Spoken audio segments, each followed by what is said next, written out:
Welcome back to the Postpartum Standard. I'm Toni Toomey, and I'm joined today by Anayka Reilly. Anayka, thank you so much for coming on. Thank you so much for having me, Toni.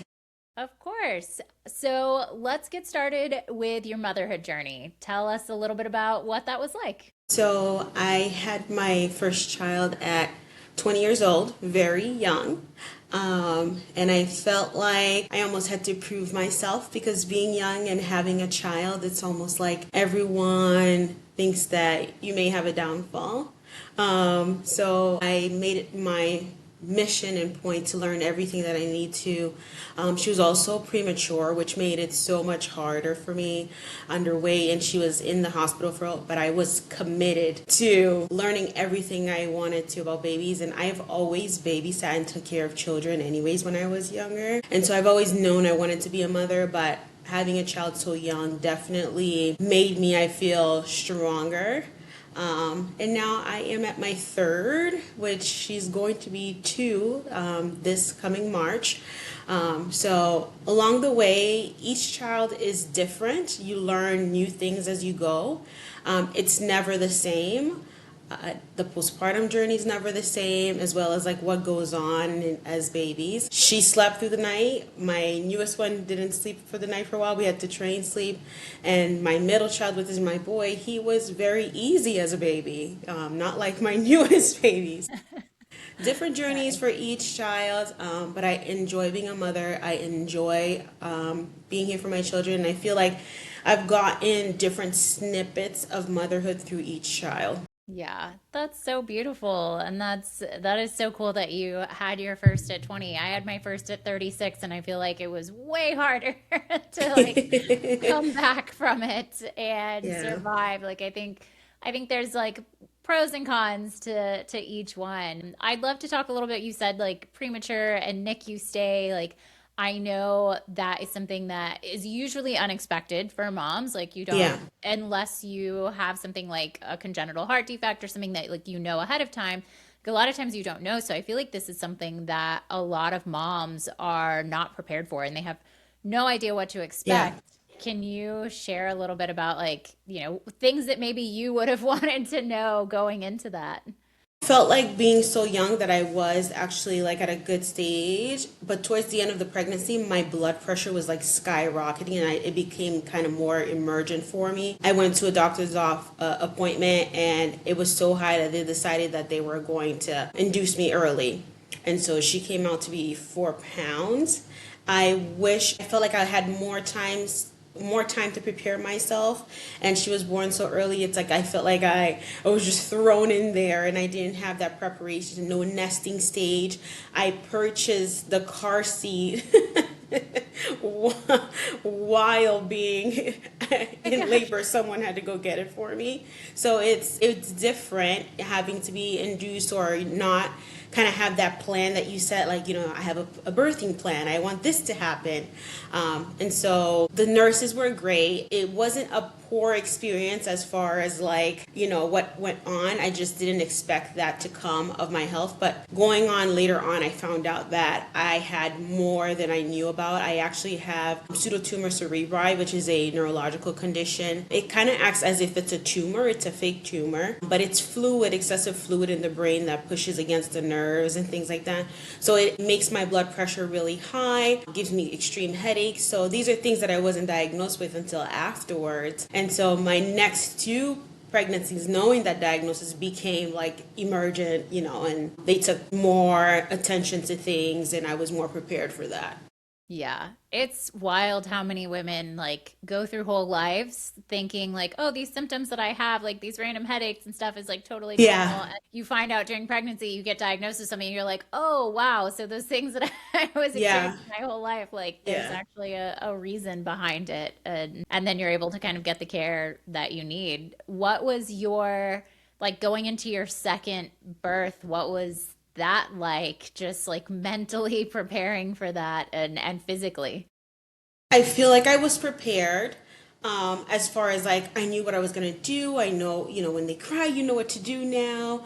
You kind of know the little cues, And he was a different child altogether. Like, he was very quiet as a baby. So some of the things that I had practiced with her, I didn't even need to do. He just wanted to be fed and changed. But his kind of behavior changed as he got to like 2. Then I got that like different stages. He was a boy and he was rambunctious. And I was like, oh my God, I did not have that with my first. She kind of was like in the baby stage trouble, and then she kind of mellowed out. So my second child, I feel like I still wasn't prepared, because at that point I'm like, what do you do with a kid that wants to run around all day and never wants to sit down? So it's like now you're like, okay, we need to add more activities. Like, what else can I do as a mom? You're changing the way that you did, the first thing, and just to kind of prepare for it. And later on finding out that he does have ADHD, so it's like he is very hyperactive, and just how to deal with that. So again, per child altogether. Every baby is so different, and I like every mom's journey is so different, but it's crazy how they're like, even though they're all so unique and individualized, there's still kind of those like common threads that we all experience. And like one of those things is feeding ourselves. As moms, we are horrible at feeding ourselves, like we are, through pregnancy, early motherhood, like all of that. And so you have a background in culinary arts. Would love to kind of dive into like, what did you do to prepare? And I'm sure your preparation looked different for each child as you kind of learned what worked and what didn't work too. I would say I was that mom on the first one that was just like grabbing everything and go, and that didn't work very well, because I was not taking care of myself as well as I should have. And I ended up gaining a lot more even postpartum than I wanted to, even on my second one. And it's not really till my third that I was like, okay, let's get a handle on this, And so I meal prepped a lot. And so I would prepare everything ahead of time, and just kind of like Sunday was my day to do everything and just kind of get everything set in the fridge or in the freezer. So that way I can just either heat up real quick or grab what I need. That was like the best tool that I could use at the time, because if not, I would forget to feed myself, or I just would grab whatever you can stuff in your mouth. If they're having cereal, you're having a couple bites of cereal. They're having something else, you're having a couple, and it's just, you end up in a wake either not eating at all or overeating, because you're snacking so much throughout the day. Yeah, or you like go the whole day without eating, and then you're so ravenous and you just like shovel it all in. When you meal prep, like what do you think about prioritizing from like a protein, fat, carb kind of standpoint? So we do a lot of macro counting, so we know like how much carbs and how much protein, how much fat you're putting into your body. And obviously it depends, it's different for each person based on their weight, height, and their physical activity that they do. Doing that, I felt like worked so much for me, because I knew how much calories my body as itself needed for the whole day in order for it to run and be energized, and for me to finish out my day successfully. And so the biggest tool was macro counting for me, but also weighing the food out. Like knowing exactly how much. You can do the macro counting and kind of have a generalized idea, but if you're not weighing out the food, you don't really know how much is going into your body. Yeah. Yeah, that's such a good point. Like actually, because if you try to eyeball it, I'm sure like you're a pro now. You can probably look at something and like guess how many ounces it is, but Yeah. the general population, I don't think could get that right within like a 10% variance. Yeah. Yeah. So you touched a little bit on your business. Yeah. Share what that is and how you got started there. I'm the owner of Meal Prep with Nikee. I'm a certified nutrition coach, a former chef, and I'm a meal prep coach. It kind of started as a way to support my own health, and that kind of grew into a business. People were interested on the meals that I was posting online. So with my husband also, he does some of the personal training side of this, and he's a personal trainer and bodybuilder. So together we came up with this concept that you're learning how to put nutrients into your body, and you're learning best tools to exercise, and also meal prep coaching. And with the meal prep coaching, I offer them the grocery list, the recipes, so there is no guessing in the middle. So you're getting everything. With the nutrition coaching, you're learning how to change the behaviors, and it's more of like a wellness point of view. We have a lot of lifestyle clients, some postpartum clients, and even like bodybuilders. And so we find that in different stages of life, people's nutrition habits and their personal habits are different, and it's a way of kind of putting everything together so that way you can be your best self. Yeah, yeah, that's amazing. Meal prepping is like it's one of the biggest cognitive loads for me Yeah. every week, just putting together like the plan for the week of what we're Yeah. gonna make and then the grocery list and like I love it because I love cooking, but there are some weeks where I'm just like I don't have the mental capacity to like decide what to eat and it's so funny when we don't have a plan, when I don't take the time to like write out every day what we're gonna eat, we end up just like eating random things and Yeah. random recipes from ChatGPT. Like it's way Yeah. more like boring food. It's still fuel and like I'll just go to the grocery store and grab a bunch of like vegetables and good meat. And so we still eat, but it's like it's definitely not as fulfilling and like Appetizing. Yeah. yeah. What is like one of your meals that you've had on your list recently that was like a big hit for your clients or for you that you really liked? I think a lot of the clients like the bowl style things. A lot of people like doing bowls. So actually, this past Sunday we did a Cajun bowl, and it's a Cajun shrimp bowl. So you had a choice of doing a base based on what your goals are. If you're on a calorie deficit, you would do a carb substitute, and if you're on a calorie surplus, you can do rice. And so it's like a base of rice and Cajun shrimp, corn, black beans, and a pico de gallo style. And I kid you not, the phone was like ringing off the hook. Like everybody's like, this is one of my favorites. We should add this very often. And it's pretty easy to put together. You don't need much time. I mean, if you've got a pot of rice cooking, everything else is just kind of like you add it in. So that's pretty good. We also made a hot honey chicken with sweet potato and just a vegetable of choice. So there's a couple of different things that people like, and they love when it's like easy and quick. So that's like the whenever the recipes are easy and quick, you don't have to do much. Everybody's like, yes, let's go for it. Yeah. Oh my gosh, those sound amazing. Definitely adding Cajun shrimp bowl to my rotation because we are also big fans of the bowl type of dinner, Yeah. like all the different variations. And I love shrimp. Honestly, like I kind of underestimated shrimp. It's such a powerhouse, like low calories, Yeah. huge protein. And we order ours from Thrive Market, and it's great, like reasonably priced and really good shrimp. So it's Yeah, it can like I feel like sometimes people kind of shy away from seafood because they're like, oh, it's going to be probably expensive, and to do it for meal prep. But I think if you're finding the right store, then you could do it. I also do a lot of looking before I create my menu, looking at local pamphlets and things, and just kind of seeing like what's on sale for the week and kind of base it sometimes based on that to help the nice. clients, because sometimes people don't meal prep because they think it's going to be a huge cost to them. Yeah. Yes. Yeah. And that actually segues perfectly into my next question. Like, what are some of the myths that you've heard or like misconceptions that you've heard about meal prepping from people where you're just like, oh, don't worry about that. That's not true.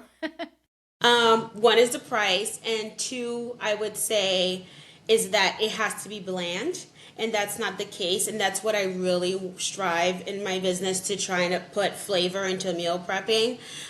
With my background in culinary arts, I love diving into all different types of food, different countries, different flavors, and I want people to be able to do that with their meal prep. And so if we're, diving into something, let's go Asian or something. We'll do like a Mongolian beef, or we'll do something, a stir fry or something. Like you can do all those things and still make it meal prep, ready and low calorie, or whatever you need it to be. And so the common misconception is it has to be bland or like just a sheet pan of vegetables and things, and that's not the case. You can really pack in some flavor with natural ingredients and make your food flavorful. Yeah. That's so cool. Have you ever thought about making a cookbook? It's in the works, so I'm doing better about writing down like what we're doing. Yeah, so definitely in the works. That's so cool. I would definitely buy that. I'm a huge fan of cookbooks. I have a bunch of like physical Yeah, cookbooks in my house, and that's actually like how I do my meal plan every week is just kind of flip through those. And so I'm yeah, always looking for new ones that have like good recipes and also easy because I have one that I love the recipes, but every single recipe takes like 2 to 3 hours. And I'm like, yeah, nobody has that time during the week. yeah. Definitely, we need quick and easy. Yes. Yeah. What would you say to moms who have this like all or nothing mentality and they're like, I don't have the bandwidth to like prep my entire week's meals on Sunday, so I'm just not going to do this? With the moms I coach, I think the main thing I want to tell them is one foot in front of the other. When you have children running around, you have their schedules and you have your own personally, you're working even per se, there's a lot going on. And I like to say, like, if you were able to complete like 2 days, let's say, of meal prep, give yourself a pat in the back. It's really more so like behavior changing and routine setting. So you need to give yourself the time to set those routines in. So I like to say put one foot in front of the other and just try your best and do what you can. If for today you managed to cook for all your children and yourself and it was healthy and you managed to get 20 minutes of cardio in, great. And then the next day. And if you didn't, we reset. I think moms are so hard on themselves and we want to be, I wouldn't say perfect per se, like we want everything to go well, and some days it's not going to happen. I think a lot of times we kind of forget the self-care part when we're taking care of our children, and I want to say that's one of the main things is just making sure that you're taking care of yourself, but also giving yourself, grace. Yeah. Yeah, that's absolutely true. Like don't give up on everything because you had one bad day. just Yeah, yeah. just keep trying. What are some of the habits that you see from like your long-term clients that are super successful, like their mindset or things that they do, the way that they approach this? Planning is their biggest success.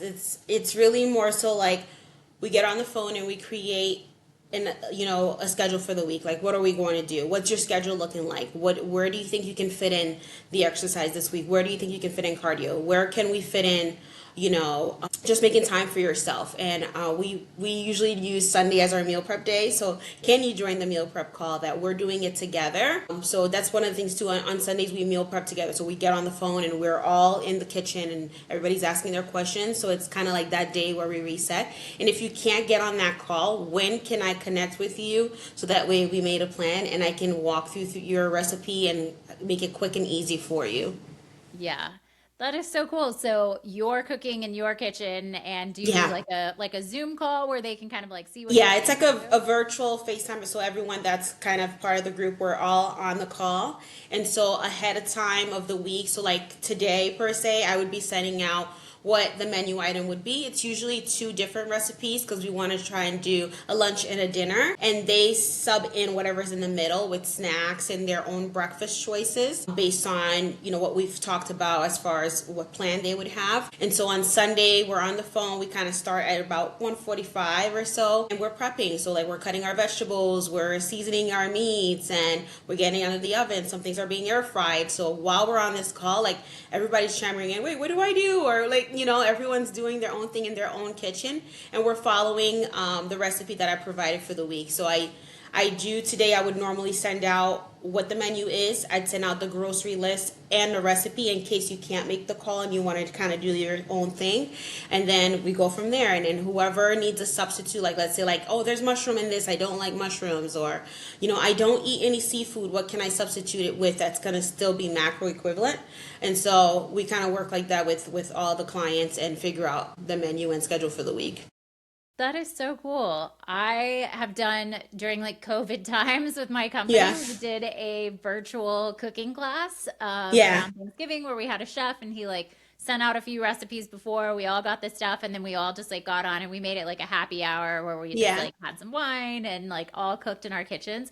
And it was so much fun. Like not only did we get to learn like new techniques from the chef and like tips and stuff like that, we got to do new recipes and it was very just like community building and so Yeah. cool. Our I would imagine like people in your meal prep thing are like becoming friends and seeing each other every week, Yeah, like giving definitely. It's life become a updates. community, and that's the word I love to use too. It's like it's our little meal prep community, and everybody kind of you have a goal, but the main goal is that we all want to be our better self. I love that so much. So if people want to join, how where can they find you? How can they join this awesome community?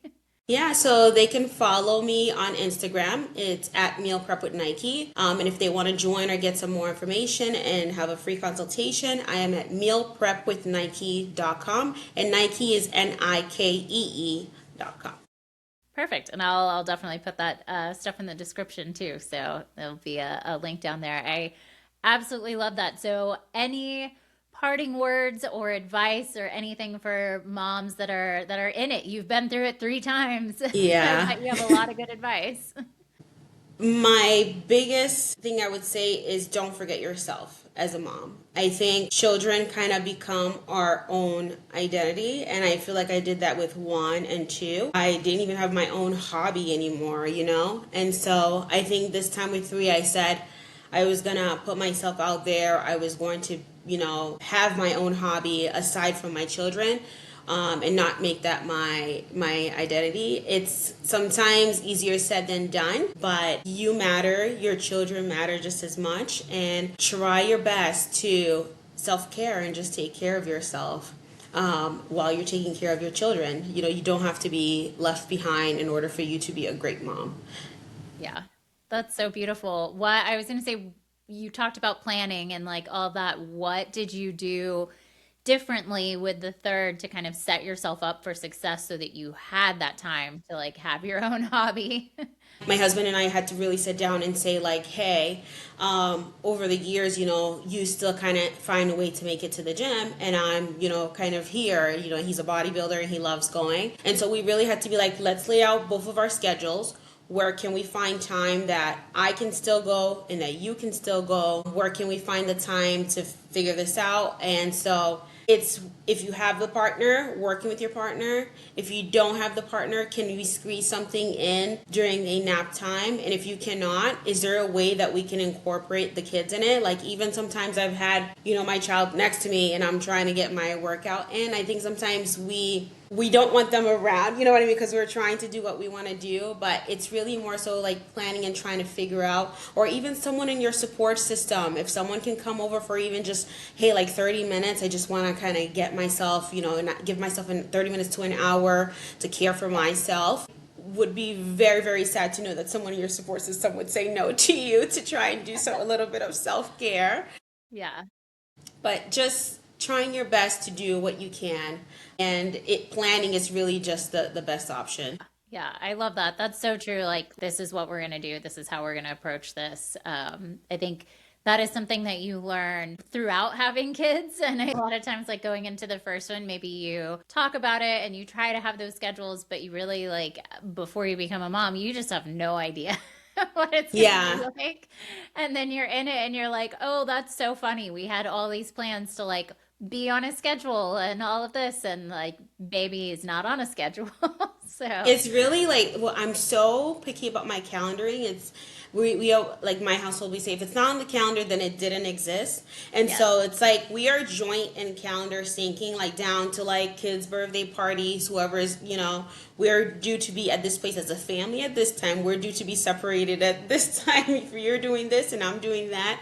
And so, like, planning ahead of time and you're getting the notification so no one has that, oops, I forgot moment, and that now you're kind of like left in a rut or you're not, where you need to be. It's really important and kind of syncing together. And if you're not a mom that, has that, the partner, you can still kind of plan around, your day on your own and using your calendar system and see if anybody in your support system can sync in with you in a calendar and see how you can do it. Yeah, yeah, I love that suggestion. That's really helpful. We are also a big calendar family. I have like 5 different calendars, and literally every single piece of my life goes on the Yep. calendar because It's not how on else am I there. going to remember? It's forgotten. Like I don't Yeah, even know why it's not on there. yeah. Do you guys use any like centralized calendar like in your house somewhere, or do you just use the calendars on your phone? I just put everything into our iPhone, like our iCloud, and it gives him the notification. It's either that or something's coming over from the work Yeah. email, and it'll sync to everything else. So we just kind of work it that way, and it's been working very well for us. We're going almost a decade, so we're working out the best we can. That's awesome. That, yeah, calendar's best friend. It's amazing. Yeah, yeah. Well, this has been so incredible. Do you have any last words, any wisdom for moms before we end? Nutrition is fuel. That's my parting word. Take care of yourself. Eat. Don't forget yourself. And you know what I wanted to say too is like, I think sometimes we don't feed our kids the same things we do, and I made it my mission, like I have to, whatever I make in the house, my children have to be able to eat, because they also have to eat vegetables, and so part of my switch also is that whatever I cook, my children are going to have. And there are picky eaters, but to the best of our ability, so that way you're not doing double work as a mom. Nutrition is fuel. Feed your house the same way. Everybody needs the same amount of, you need carbs, you need, vegetables in your plate, and yeah. Yeah, I love that. That's such a great point. We try to do our best. The same Yeah. daughter doesn't always want to eat Yeah. asparagus or broccoli or all of those things, but we definitely try for Try our every best, meal. yeah. So yeah, that is For as much as they absolutely will take, we yes. will we'll Yeah, take it from there. absolutely. Perfect. Well, thank you so much for coming on. I'm going to link your info in the description. If anybody's looking for a meal prep buddy or community or just help, definitely reach Yeah. out to Anayka. She can help you. Thank you so much, Toni. It was a pleasure speaking to you. Have a great Of day. course. Thank you.